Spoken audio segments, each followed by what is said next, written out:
கண்ணுக்கு முன்னாடி ஒரு சாவை சகித்து கொள்ளக்கூடிய தலைவன் அண்ணன் சீமான் அவர்கள் கிடையாது. விஜய் அவர்கள் மீது 1000 விமர்சனம் இருக்கலாம், விஜய் அவர்களுடைய கட்சியின் மீது 1000 விமர்சனம் இருக்கலாம், விஜயனுடைய கோட்பாடு மீது 1000 விமர்சனம். இதுதான் அண்ணன் சீமான் எடுத்து வைக்கிற அரசியலுடைய நாகரிகத்தன்மை. கொள்கை கோட்பாடு வேறு, தத்துவ முரண் வேறு, தனி மனித நட்பு வேறு.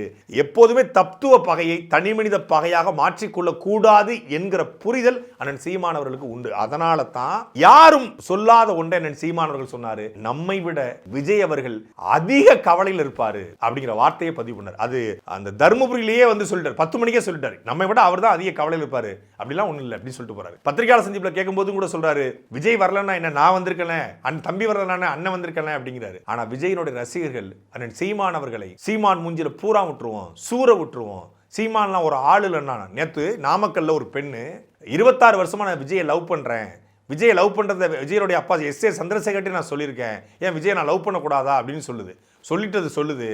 சீமான்லாம் ஒரு ஆள் இல்லை, அவன்லாம் ஒரு ஆளா? அவனுடைய வயது, அவருடைய அரசியல் அனுபவம், இந்த மக்களுக்காக போராடி கிட்டத்தட்ட 1.5 ஆண்டு காலம் சிறைக்கு சென்று கிட்டத்தட்ட 220 வழக்குகளை வாண்டி, என் மீனவனை அடித்தால் சிங்கள மாணவனை அடிப்பேன்னு சொல்லி மிசாவில் கிட்டத்தட்ட 5 மாதம் தொடர் சிறைவாசம், கொடும் சிறைவாசம் அனுபவித்து பேச்சையே மூச்சாக்கி எளிய மனிதருடைய எல்லா பிரச்சனையும் குரல் கொடுத்து ஒருத்தர் தலைவராக மாறி நிற்கிறார் அவன் அப்படின்னு ஒரு பொண்ணு சொல்லுது.